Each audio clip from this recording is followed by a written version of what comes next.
कंत्राटी भरतीच्या संदर्भात मोठ्या प्रमाणात गदारोळ उठवण्याचा प्रयत्न केला जातोय आणि विशेषतः जे याचे दोषी आहेत, ज्यांनी हे केलंय, तेच जास्त आवाज करतायत आणि म्हणून कंत्राटी भरतीचे दोषी कोण हे समाजापुढे आलं पाहिजे, यांची थोबाडं उघडी पडली पाहिजे, या दृष्टीनं काही गोष्टी मी आपल्यापर्यंत पोहोचवायचा प्रयत्न करतोय. कंत्राटी भरतीच्या संदर्भात महाराष्ट्रात पहिला निर्णय कधी झाला? पहिला निर्णय झालाय 13 मार्च 2003. तेव्हाच्या काँग्रेस राष्ट्रवादीच्या सरकारमध्ये. तुम्हाला मी सगळे देणार आहे GR त्याचे. हा त्याचा GR आहे. आणि पहिली कंत्राटी भरती कशात सुरू झाली? सर्व शिक्षण मोहिमेच्या अंमलबजावणीकरता शिक्षण विभागामध्ये पहिली कंत्राटी भरती काँग्रेस, तेव्हाच्या काँग्रेस आणि शरद पवारांच्या राष्ट्रवादी काँग्रेसने शिक्षण विभागामध्ये केली. GR ची कॉपी आपल्याला मी दिलेली आहे. त्याच्यानंतर अशोकराव चव्हाण मुख्यमंत्री असताना 2010 साली GR काढून कंत्राटी भरती सुरू करण्यात आली. त्याचा GR देखील मी आपल्याला दिलेला आहे. जरा मागे शांत राहिले तर बरं राहील.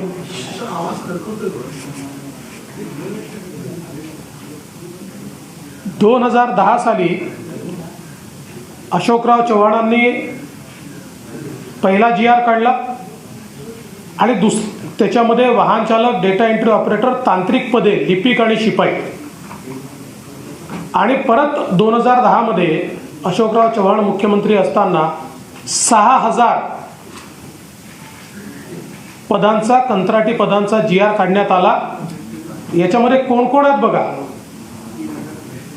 वाहन चालक, डेटा एंट्री ऑपरेटर, लेखालिपिक, शिपाई, ठीक आहे, साधन व्यक्ती, प्रकल्प समन्वयक, विशेष शिक्षक आणि मोबाईल टीचर.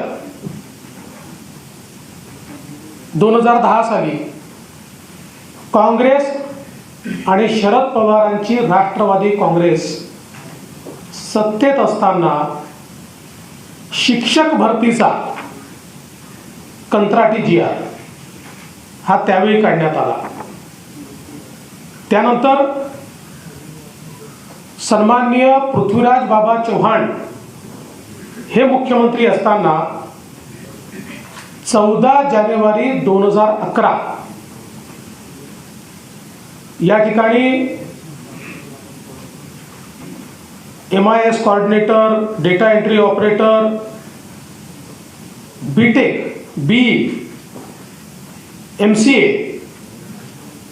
अशा पदांची शैक्षणिक योग्यता असलेल्यांचा हा GR त्यावेळी काढण्यात आला. त्यानंतर 31 मे 2011 यावेळेस पुन्हा माननीय पृथ्वीराज चव्हाण साहेब मुख्यमंत्री असताना कंत्राटीचा GR काढण्यात आला. 16 सप्टेंबर 2013 सामाजिक न्याय विभागात कंत्राटीचा GR काढण्यात आला. 2014 साली पुन्हा पृथ्वीराज चव्हाण हे मुख्यमंत्री असताना 1069 पद कंत्राटी पद्धतीने भरण्याचा GR काढण्यात आला. आणि हे जे काही फॅसिलिटी मॅनेजर्स आहेत हे तेव्हाच अपॉइंट करण्यात आले. आणि सगळ्यात महत्त्वाचं असं आहे की आता ज्याच्याबद्दल चर्चा चाललेली आहे, कागद जरा जास्त आहेत आज माझ्याकडे, पण सगळ्यांना एक्सपोज करेल.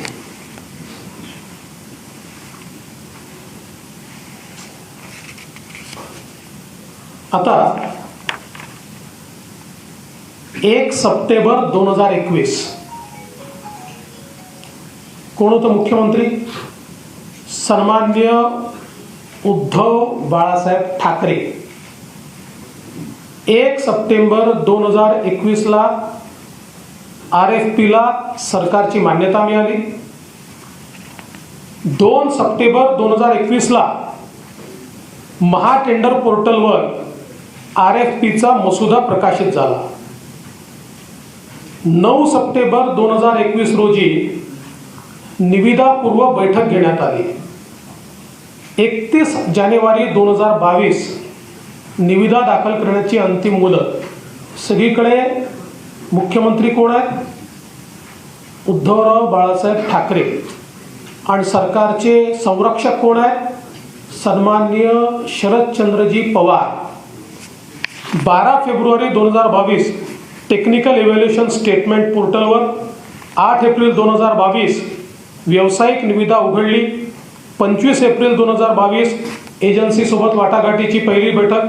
27 एप्रिल 2022 एजन्सीसोबत वाटाघाटीची दुसरी बैठक. 23 मे 2022 वित्त विभागाची मान्यता.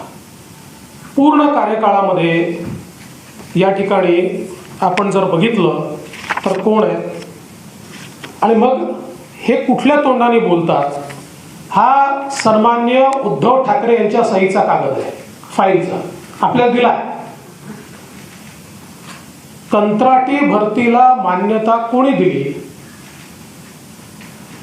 उद्धव बाळासाहेब ठाकरे यांच्या सरकारने त्यांच्या सहीने माननीय शरद पवार साहेबांच्या आशीर्वादाने या ठिकाणी ही मान्यता देण्यात आली. हा शासन निर्णय बघा, म्हणजे हे पत्र आहे, पत्रव्यवहार आहे. 15/6/2020 काय म्हटलंय? बाह्य यंत्रणेकडून काम करून घेण्यासाठी एजन्सी नियुक्त करण्याबाबत. 17 जुलै 2020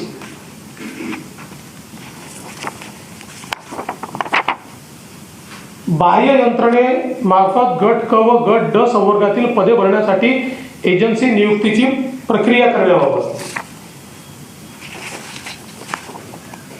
12/5/2021 बाह्य यंत्रणेमार्फत कामे करून घेण्यासाठी एजन्सीची नियुक्ती करण्याबाबत. आणि यात तर काय म्हटलेलं आहे, म्हणजे काय केलं होतं त्या सरकारने? शासनाने एम्पॅनलमेंटचा कालावधी 10 वर्ष असावा व त्यामध्ये पुढील 5 वर्षासाठी मुदतवाढ देता येईल असे सूचित केले आहे. म्हणजे 15 वर्षाकरता या एजन्सीज त्यांनी एम्पॅनल केल्या.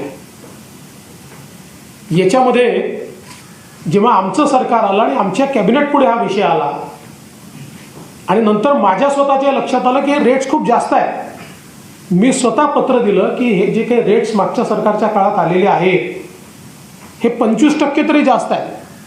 आणि म्हणून आमच्या कॅबिनेटने ते रेट्स कमी करण्याचा निर्णय घेतला.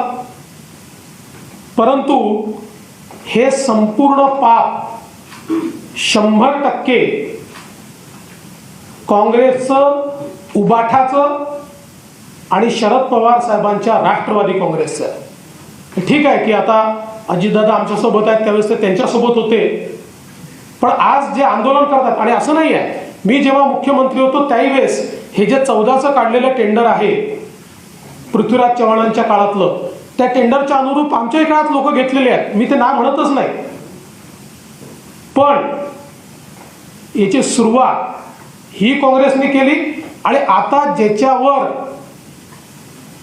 काँग्रेस, शरद पवार गट आणि उबाठा हे आंदोलन करताय, मला कधी कधी आश्चर्य वाटतं की यांना लाजा का वाटत नाही? शरम वाटली पाहिजे की आपणच करायचं आणि परत आपणच त्याच्यावर आंदोलन करायचं. आणि असं भासवायचं जणू काय या सरकारने केलं आहे. आणि म्हणून मला असं वाटतं की हे पाप 100% त्यांचं आहे.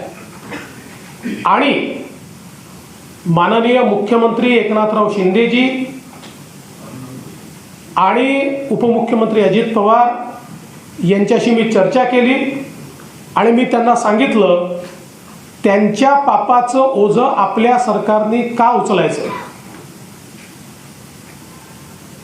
त्यामुळे त्या सरकारने केलेलं हे एम्पॅनलमेंट आणि त्या अनुरूप ही जी काही या ठिकाणी कंत्राटी भरतीच्या संदर्भात काढलेला GR आहे हा आम्ही रद्द करण्याचा निर्णय घेतलेला आहे.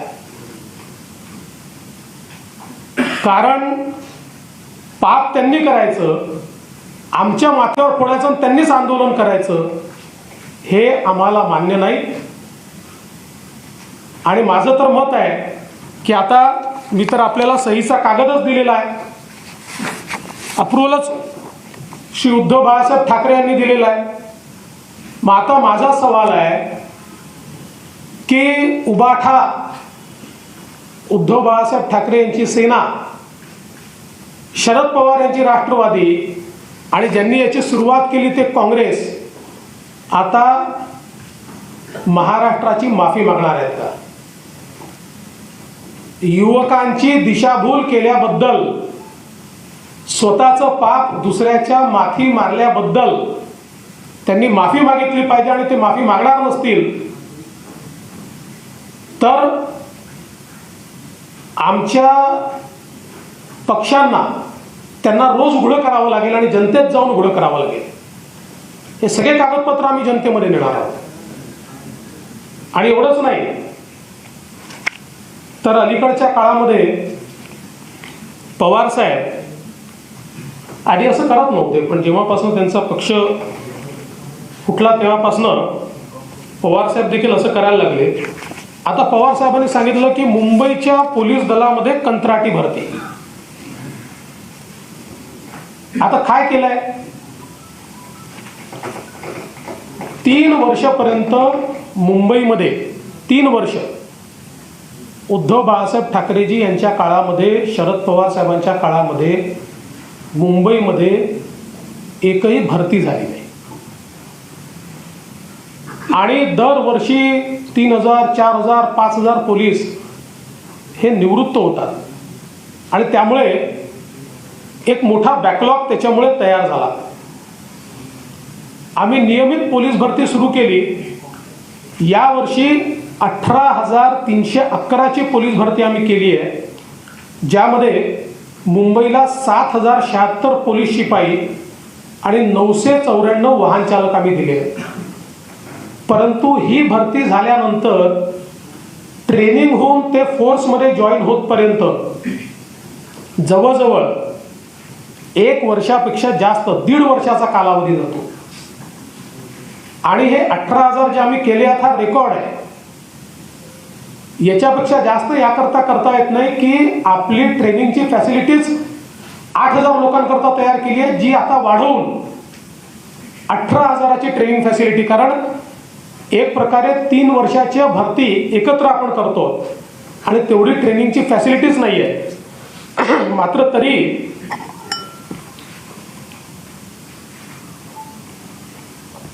ही ट्रेनिंगची फॅसिलिटी आम्ही त्या ठिकाणी तयार केली.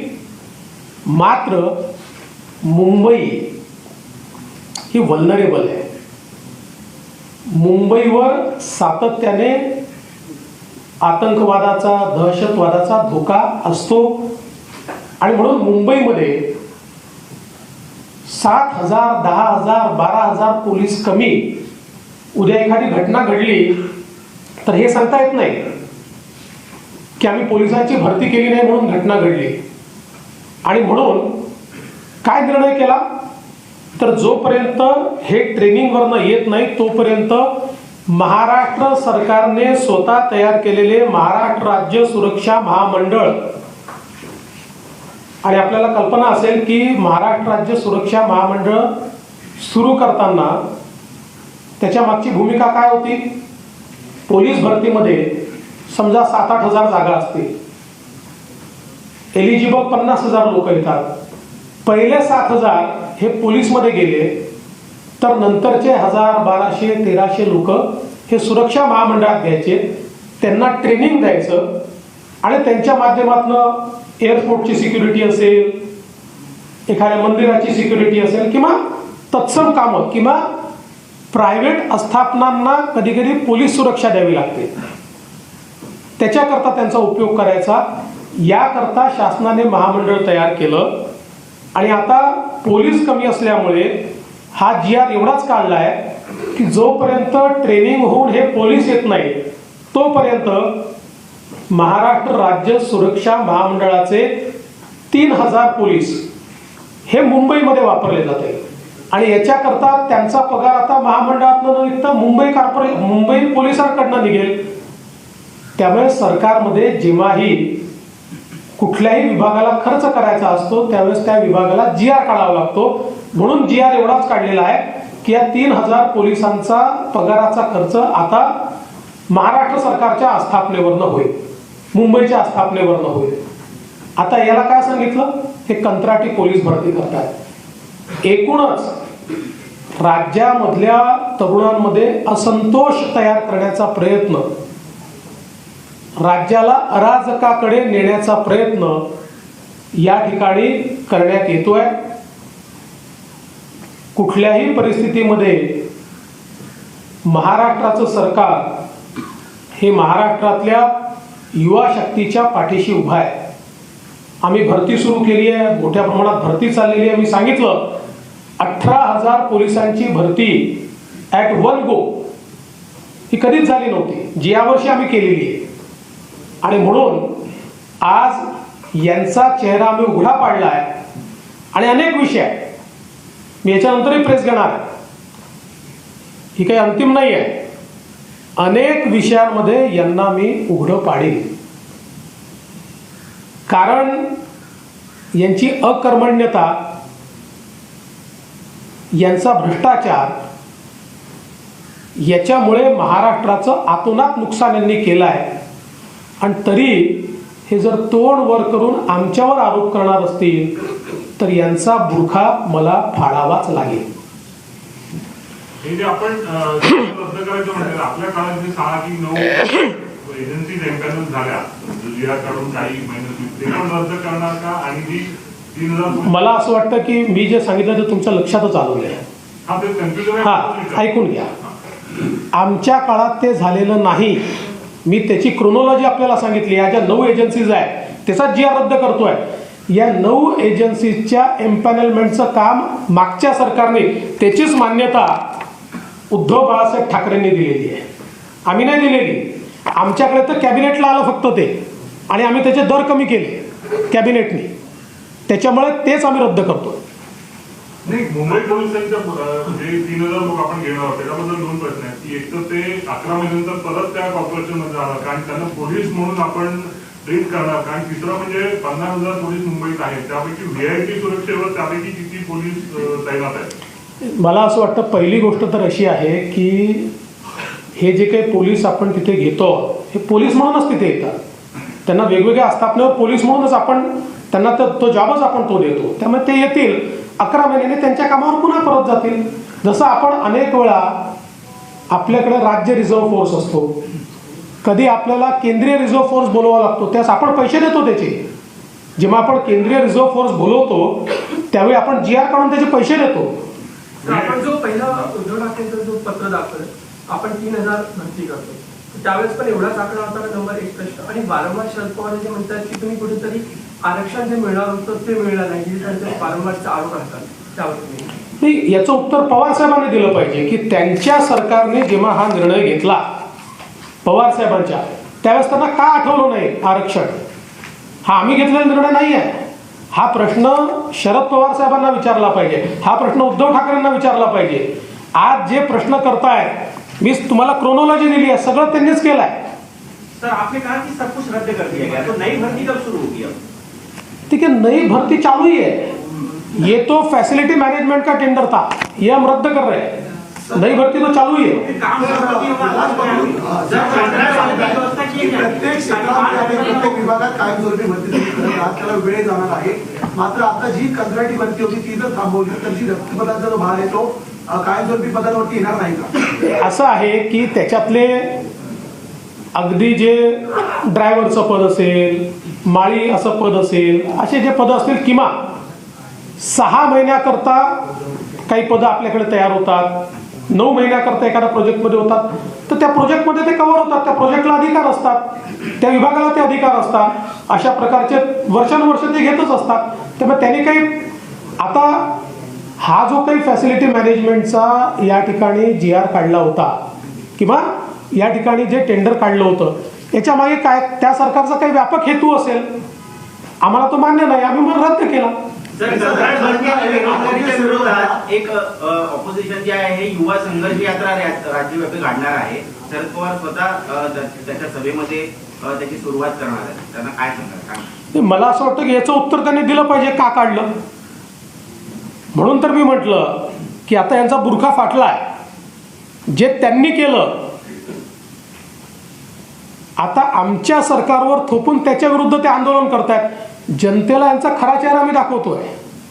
असा की गिरीश महाजन यांनी जी आता भरती जाहीर केलेली होती कंत्राटी पदांची, जवळपास 5,000 पदांची भरती होती. आरोग्य सेवेमध्ये सुद्धा भरती एक जाहीर झाली होती.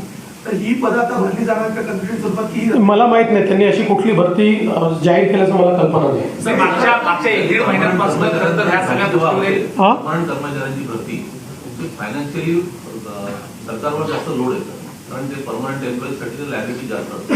त्याच्यातनं व्हाया मीडिया म्हणून कंत्राटी कर्मचाऱ्यांची भरती हा एक पर्याय समोर आला. तर आता हा पर्याय आपण बंद करत असताना फायनान्शियल व्हायबिलिटी हा विषय आपल्याला नाही, पहिली गोष्ट तर अशी आहे की मी पुन्हा सांगतो, वर्षभराचे पदं, 9 महिन्याचे पदं, टेम्पररी पदं, यावर पूर्वी ज्या प्रकारे ते विभाग त्या काळाकरता काम करत होते ते करत राहतील. आत्ता मूळ प्रश्न काय होता? मूळ प्रश्न असा होता की सरसकट धोरण म्हणून 9 फॅसिलिटी कंपनी एम्पॅनल करून या ठिकाणी भरती करण्यात येणार आहे, अशा प्रकारचा जो आरोप होता. तर या 9 कंपनी मागच्या सरकारने एम्पॅनल केलेल्या आहेत. मागच्या सरकारने याची सगळी प्रक्रिया केली आहे. हे मी आपल्या समोर आणलं आणि आम्हाला हे मान्य नाही म्हणून आम्ही रद्द केलंय.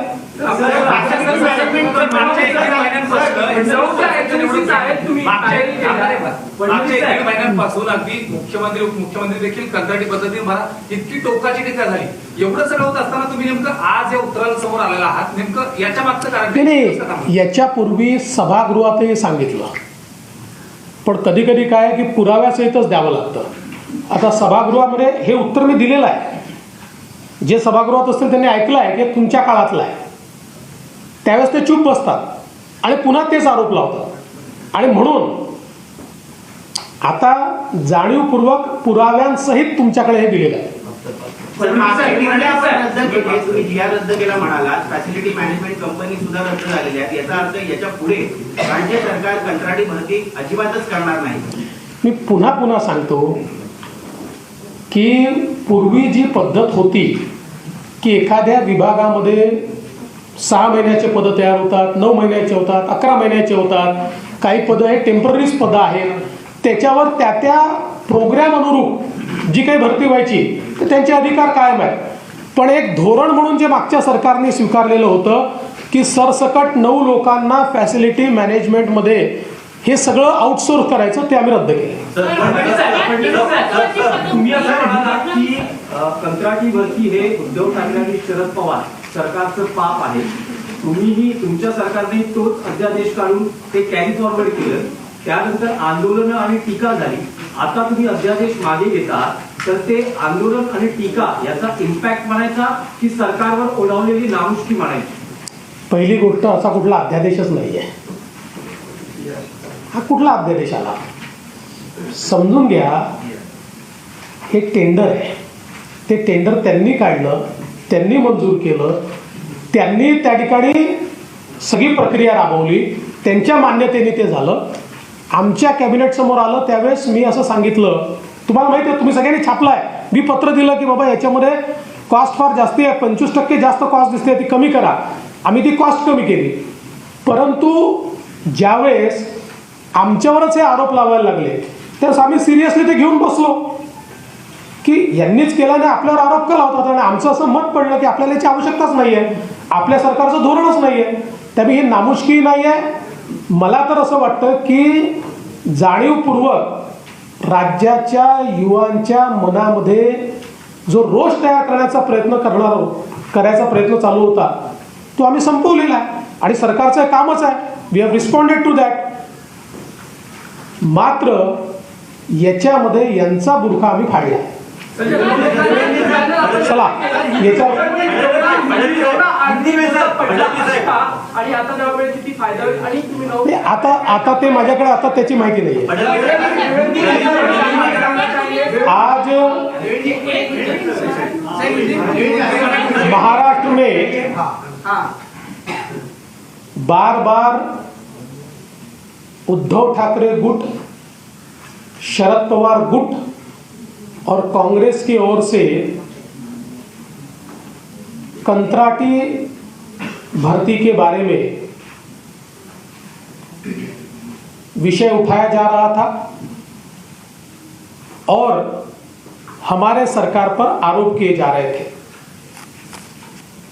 मैंने आप सभी को जो कागज दिए हैं उसमें आप देख सकते हैं इसका पहला निर्णय सुशील कुमार शिंदे जी कांग्रेस के जब मुख्यमंत्री थे तब लिया गया और शिक्षा विभाग में लिया गया. उसके बाद जिस समय अशोक चौहान जी मुख्यमंत्री थे तब 3 GR निकले जिसमें शिक्षक से लेकर तो अलग अलग पदों पर कॉन्ट्रैक्चुअल लोगों को लेने का प्रावधान किया गया. पृथ्वीराज चौहान जी जब मुख्यमंत्री थे तब 3 GR निकले गए और 2014 में फैसिलिटी मैनेजर्स को एम्पैनल किया गया. उसके बाद जिस समय राज्य में उद्धव ठाकरे जी की सरकार आई उस सरकार ने एक धोरण के रूप में इसको स्वीकारा और फैसिलिटी मैनेजमेंट के टेंडर बुलाने का निर्णय किया जिसको मान्यता स्वयं उद्धव ठाकरे जी ने दी है. ये उनकी सिग्नेचर है और इसकी सारी प्रक्रिया ये उनके ही काल में पूरी हुई. और उसके बाद जब हमारी सरकार आई, हमारी सरकार के पास ये मान्यता के लिए आया, मान्यता के लिए नहीं कैबिनेट के सामने आया, उस समय मैंने खुद ये पॉइंट आउट किया था कि इसको कैबिनेट में लाकर इसके रेट्स कम कीजिए. 30%, 25 से 30% ये रेट ज़्यादा है. उसके बाद कैबिनेट ने उसके रेट जो उस सरकार ने तय किए थे उससे 25 से 30% कम किए. उसके बाद मानो ये टेंडर हमने ही निकाला हो, हमने ही इसको किया हो, इस प्रकार से ये तीनों पार्टियां महाराष्ट्र में लोगों को भड़काने का काम कर रही थी. मैंने सभागृह में भी, विधानसभा में भी स्पष्ट रूप से बताया ये पाप उनका है, ये हमारा नहीं है. और मैंने हमारे मुख्यमंत्री जी से चर्चा की, हमारे दूसरे उप मुख्यमंत्री जी से चर्चा की और हम सब ने मिलकर यह तय किया कि उस सरकार ने किया हुआ है, इसको नीति के तहत हम क्यों स्वीकारें, वो उनकी नीति थी. इसलिए हमने ये तय किया है कि ये जो GR निकाला है इसको निरस्त किया जाएगा और अलग अलग जो डिपार्टमेंट्स हैं उनमें पहले जिस प्रकार से टेम्पररी पदों के लिए 6 महीने के 9 महीने के पदों के लिए या कोई कार्यक्रम होता था उसके लिए लोग लिए जाते थे, उसके अधिकार उनको होंगे.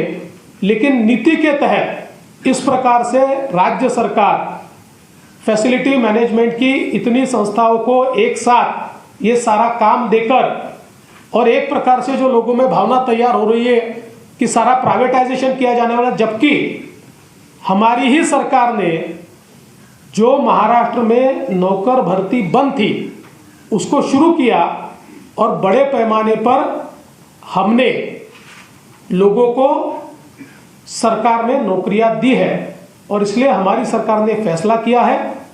अब मैं ये मांग करता हूं कि उद्धव ठाकरे जी की शिवसेना, शरद पवार जी की पार्टी या उनका गुट और कांग्रेस, इन्होंने इस चीज के लिए महाराष्ट्र की माफी मांगनी चाहिए।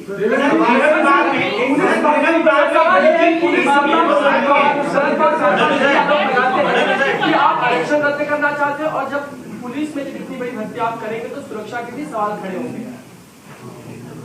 अब ये सवाल तो पवार साहब से ही पूछना चाहिए कि जब इसको उनकी सरकार ने मंजूरी दी तब आरक्षण की बात उनके ध्यान में क्यों नहीं आई, वो उस समय क्यों भूल गए।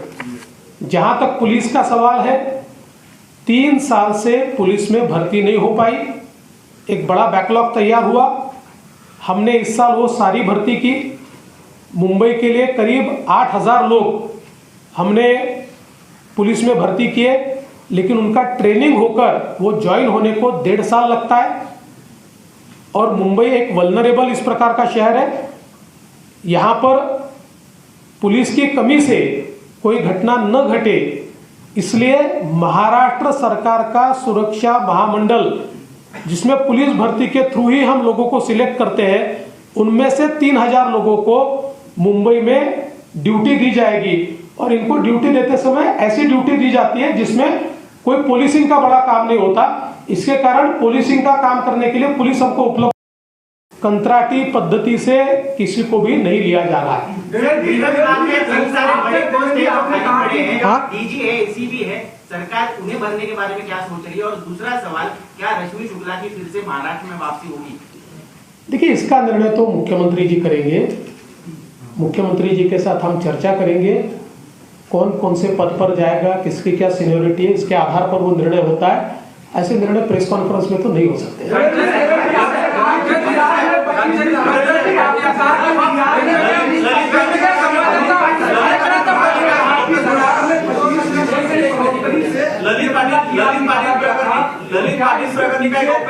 कहीं करप्शन की बू आ रही है क्या कि 25% ज्यादा एक्सेस पैसे में जीआर निकाला? अभी वो तो देखेंगे, अभी क्यों निकला, कैसे निकला, ध्यान देंगे उसकी।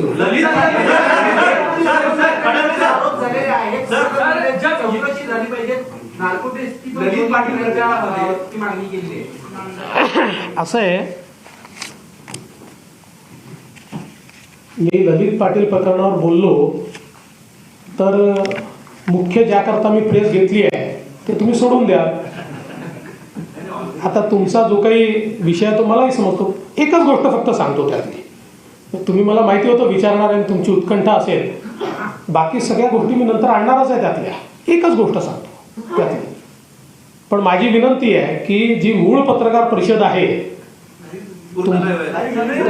लाईव्ह झाली तरी दिवसभर चालली पाहिजे ना। तुम्ही दिवसभर ललित पाटील चालवा, हा चालेल, मला माहिती आहे, मला तेवढं समजतं। मी जे बोलतोय सगळं लाईव्ह चाललंय। आता इतक्या वर्षात एवढं तर समजलो मी।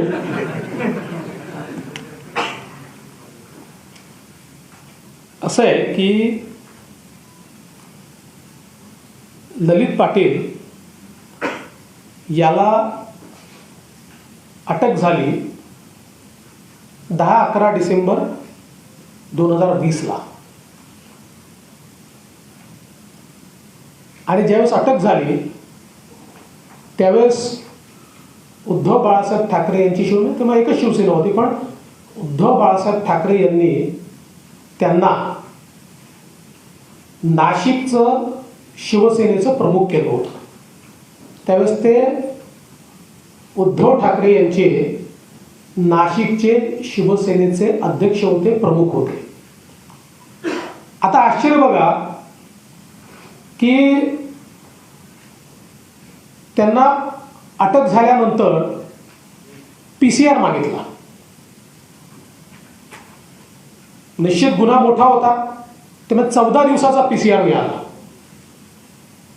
पीसीआर मिळाल्याबरोबर ते ससूनला ऍडमिट झाले आणि पूर्ण 14 दिवस PCR मध्ये ते ससूनला ऍडमिट होते आणि सरकारी पक्षातर्फे कोर्टाला अर्ज देखील करण्यात आला नाही की आम्ही यांचं इंट्रोगेशन केलं नाहीये किंवा यांची बिमारी बरोबर नाहीये, अर्जही केला नाही. आणि शेवटी 14 दिवस सर तुम्ही काहीच केलं नाही तर PCR 14 दिवस मिळतो. 14व्या दिवशी त्यांचा MCR करून टाकला. त्यामुळे ज्यावेळेस या गुन्ह्यात आम्ही आतमध्ये जातोय, गुन्हेगाराचं इंट्रोगेशनच झालेलं नाही. उद्या जर यांच्या विरुद्ध केस स्टँड करायची आहे तर काय स्टँड होणार आहे? इंट्रोगेशनच केलं नाही. आता माझा सवाल आहे की ललित पाटील यांचं इंट्रोगेशन का करण्यात आलं नाही? कोण जबाबदार होतं? तेव्हाचे मुख्यमंत्री जबाबदार होते की गृहमंत्री जबाबदार होते? कोणाचं त्याच्यावर प्रेशर होतं? कोणाच्या प्रेशरमध्ये हे सगळं झालं? कोणाचे संबंध होते? अजून खूप गोष्टी आहेत, आज सांगणार नाही. आता तुम्ही ठरवा ना. आता तुम्ही ठरवा नार्को टेस्ट कोणाची झाली पाहिजे. हिंदी में ललित पाटिल इनको दिसंबर 2020 में अरेस्ट हुई. अरेस्ट के बाद उनका PCR हुआ. PCR 14 दिन का होता है. जैसे ही PCR हुआ, ललित पाटिल ससून में एडमिट हुए और पूरे 14 दिन वो ससून में एडमिट थे और सरकार की तरफ से अर्जी भी नहीं लगी कि भाई इनका मेडिकल बोर्ड के सामने खड़ा कीजिए, या चूंकि ये 14 दिन पूरे ससून में एडमिट है तो हमको पीरियड बढ़ाकर दीजिए. ऐसी कोई अर्जी नहीं हुई. उनका MCR हुआ. इतने महत्वपूर्ण मामले में उनका इंट्रोगेशन ही नहीं हुआ है. यानी जब केस कोर्ट में चलेगी तो जिसका इंट्रोगेशन ही आपने किया नहीं है उसको आप कैसे कन्विक्ट करोगे? तो मेरा सवाल है, अब ये इतना नार्को टेस्ट और क्या क्या ये जो बोल रहे हैं, इनको मेरा सवाल है ये बताइए. और उस समय ये ललित पाटिल उद्धव ठाकरे जी के शिवसेना के नासिक के शहर प्रमुख थे, इसलिए उनको ये सहूलियत मिली क्या? किसके फोन से मिली? मुख्यमंत्री के, गृह मंत्री के और किसी के? और इसमें भी बहुत चीजें बाहर आने वाली है. मैं आज इसलिए नहीं बताता हूं क्योंकि आज मैंने आपको दूसरी खबर दी है. धन्यवाद. चला.